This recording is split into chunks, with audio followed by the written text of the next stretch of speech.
बिहार के चर्चित और विवादित नेता राजेश रंजन उर्फ पप्पू यादव को पटना पुलिस ने 31 साल पुराने एक गंभीर मामले में गिरफ्तार किया, जिसने राज्य के राजनीतिक वातावरण में फिल्मी परिस्थितियों जैसा ड्रामा पैदा कर दिया है।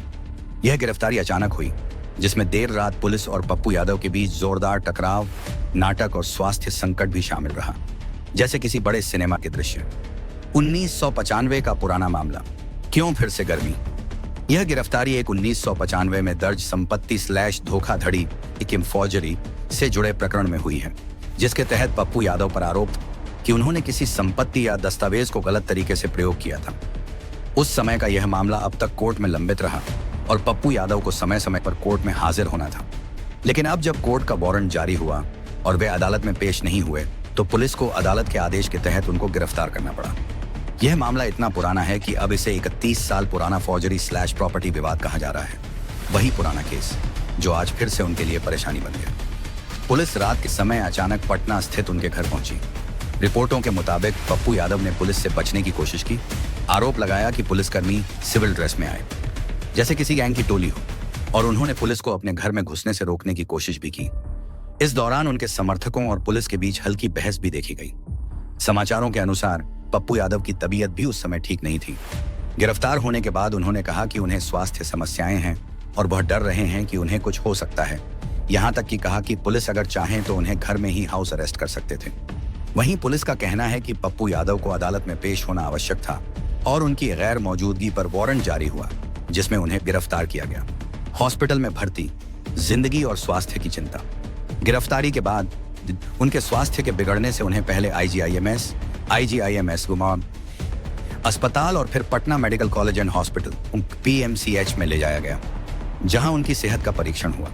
बताया गया कि उन्हें कुछ दर्द और स्वास्थ्य समस्याएं थी, जिसके चलते डॉक्टरों ने उन्हें चेकअप के लिए अस्पताल में रखा। यह दृश्य भी बहुतेरे टीवी चैनलों में दिखा कि कैसे एक बड़े नेता को अस्पताल बेलचेयर पर कोर्ट में पेश किया गया। एक फिल्मी मोड जैसा लगता है।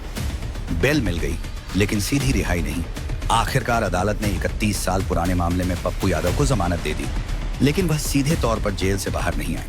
कोर्ट ने कहा कि उन्हें बेल मिली है, परंतु उनके खिलाफ एक और मामला भी दायर है, जिसमें वे पुलिस को रोकने और सरकारी काम में बाधा डालने के आरोपों में भी जमानत के लिए अलग से अपील करनी होगी। इसलिए अब भी वो बेओर सेंट्रल जेल में बने हुए हैं। यह कोर्ट की प्रक्रिया का एक और मोड़ है, जहां उन्हें एक मामले में बेल तो मिल गई, लेकिन दूसरी कानूनी चुनौतियां अभी भी बाकी हैं। पप्पू यादव की गिरफ्तारी के बाद मामला राजनीतिक रूप से गर्मा गया।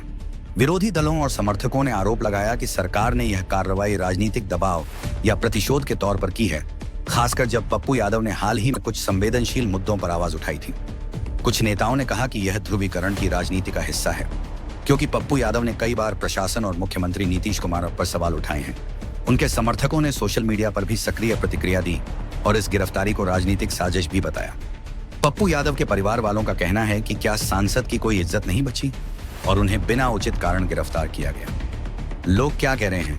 जनता का रिएक्शन सामने आए तेज प्रतिक्रियाओं में राजनीतिक और आम जनता ने इस गिरफ्तारी को लेकर मिश्रित विचार प्रकट किए हैं। कुछ ने इसे अदालत के फैसले के अनुसार कानून की कार्रवाई मानते हुए समर्थन किया, वहीं दूसरे ने इसे राजनीतिक बदले की नीति बताया। सोशल मीडिया पर जमकर बहस हो रही है कि क्या यह गिरफ्तारी वाजिब थी या सिर्फ राजनीतिक स्टंट। 1995 का पुराना केस, अचानक रात में गिरफ्तारी, पुलिस और पप्पू यादव के बीच बहस और नजदीकी टकराव, स्वास्थ्य संकट और अस्पताल का ले जाना, कोर्ट से बेल मिलने के बावजूद जेल में बने रहना, राजनीति में तेज बहस और विरोधी दलों की तीखी, यह सब मिलकर एक फिल्मी कहानी जैसा नजर आता है। लेकिन यह वास्तविक राजनीति, पुरानी अदालत प्रक्रियाओं, सरकार और विपक्ष के बीच टकराव का हिस्सा है।